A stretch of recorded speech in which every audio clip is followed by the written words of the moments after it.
আজি নামতি চাৰিআলি আদৰ্শ গাঁৱত নামতি হালকাৰ ওলামা ইকৰাম দিন দৰ্দী ভাইসকল নামতি চাৰিআলি সন্মিলিত মুছলিম যুৱ সমাজ আদৰ্শ গাঁও যুৱ জামাতৰ সৌজন্যত আমি নামতি চাৰিআলি আদৰ্শ গাঁৱৰ মছজিদ প্ৰাংগণত এটি দিনী জলসাৰ আয়োজন কৰিছিলোঁ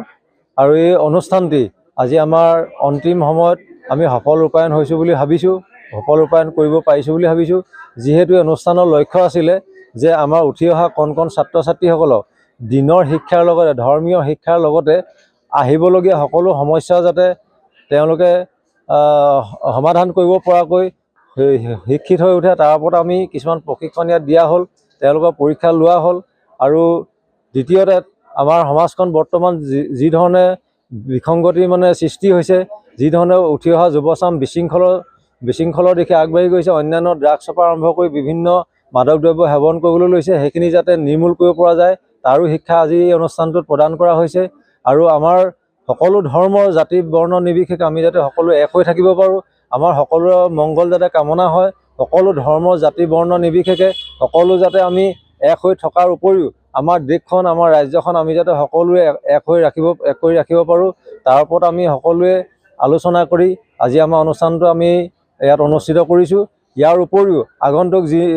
আগন্তুক হাইস্কুল শিক্ষান্ত পৰীক্ষা, উচ্চতৰ মাধ্যমিকৰ পৰীক্ষাৰ যিসকল ছাত্ৰ ছাত্ৰী অৱতীৰ্ণ হ'ব তেখেতসকলৰ সফলতাৰ কাৰণে আমি আজি ইয়াত সমূহীয়াভাৱে ৰাজহুৱা দুৱাও কৰিছোঁ। গতিকে এই অনুষ্ঠানটিত আমি যি ধৰণে আমি সকলো এক হৈ পেলাই অনুষ্ঠিত কৰিলোঁ, ইয়াৰ বাবে আমি সকলোকে যি ধৰণে সহায় কৰিলে আমাক সকলোকে আমি শলাগৰ শৰাই আগবঢ়াইছোঁ। আৰু বিশেষকৈ বিশ্ব শান্তিৰ বাবে আজি আমাৰ ইয়াত অনুষ্ঠানটোত সমূহীয়াভাৱে দুৱা প্ৰাৰ্থনা কৰা হৈছে।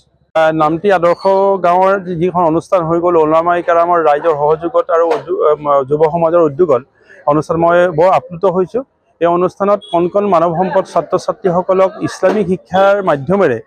দেশৰ এগৰাকী সুনাগৰিক হৈ দেশৰ অখণ্ডতা সাৰ্বভৌমত্ব ৰক্ষাৰ ক্ষেত্ৰত যিখিনি শিক্ষা দিয়া হৈছে ইছলামিক দৃষ্টিভংগীৰে, এইখিনি বৰ শুনি আৰু দেখি বৰ আপ্লুত হ'লোঁ। মই সকলোকে ধন্যবাদ জ্ঞাপন কৰিছোঁ এই অংশগ্ৰহণ কৰাৰ কাৰণে। আৰু এই যে বিশ্ব শান্তি এই অনুষ্ঠানৰ সদৌ শেষত যি বিশ্ব মানৱৰ কাৰণে বিশ্ব শান্তিৰ কাৰণে যি দুৱাৰ আয়োজন হ'ল আৰু দুৱা হৈছে, এই দুৱাটোত কৰি আমি নিজেই বৰ ধন্য মানিছোঁ। যাতে ইয়াৰ মাধ্যমেৰে মানুহৰ মাজত যি কুপ্ৰবৃত্তি আছে সেইবিলাক যাতে দূৰ হয় আৰু আমি সদায় সকলো জাতি জনগোষ্ঠী সকলো ধৰ্মাৱলম্বী মানুহৰ মাজত মিলাপ্ৰীতিৰে এখন সুস্থ সবল সমাজ গঢ়ি শিৱসাগৰৰ স্বাভিমানটো ৰক্ষা কৰিব পাৰোঁ, অসমৰ স্বাভিমান ৰক্ষা কৰিব পাৰোঁ, তাৰ বাবে আমি ৰাজহুৱা হিচাপে দুৱা হৈছে সকলো জাতি জনগোষ্ঠী মানুহৰ মাজত যাতে সম্প্ৰীতিটো অটুট ৰাখে, আমাক যাতে বিচ্ছিন্নতাবাদীসকলে আমাক যাতে বিভাজনৰ দৃষ্টিভংগীৰে আমাক বিভাজন কৰিব নোৱাৰে, সেই সন্দৰ্ভত আমি সদায়ভাৱে আমি সচেতন হৈ থাকিবৰ কাৰণে আজি পণ লৈছোঁ। আমাৰ সমাজৰ পৰা ড্ৰাগছৰ নিচিনা অখাদ্যসমূহ যাতে দূৰ হয় আমি এক পৰামৰ্শ আগবঢ়াইছোঁ যে মক্তবৰ কণ মানৱ সম্পদ ছাত্ৰ ছাত্ৰীসকলক যি শিক্ষাদান কৰা হয় এই শিক্ষাদানত আমি আৰম্ভণিৰ পৰাই যাতে ড্ৰাগছৰ প্ৰতি ঘৃণা আৰু সুতৰ প্ৰতি ঘৃণা আৰু অখাদ্যসমূহৰ প্ৰতি ঘৃণা জন্মাই পেলাই তেখেতসকলৰ অন্তত ইয়াৰ কুপ্ৰভাৱটো ভৰাই পেলাই যাতে আমাৰ সমাজখনক এক সুস্থ সবল সমাজ গঢ়াত সহায় হয় তেনেধৰণৰ এক পণ লোৱা হৈছে। যাতে আমি এই সন্দৰ্ভত সকলো ৰাইজে সজাগ হৈ ইমামসকলক শিক্ষকসকলক যাতে আমি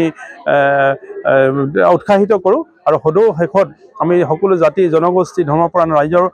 সহযোগত পতা এই অনুষ্ঠানটোত আমি সকলো কাৰণে দোৱা কৰিছোঁ যাতে আল্লাহ পাক ৰব্বুল যাতে আমাৰ সমাজখনক এক শক্তিশালী সমাজ কৰি আমাক জীয়াই থাকিবৰ কাৰণে তৌফিক দান কৰে।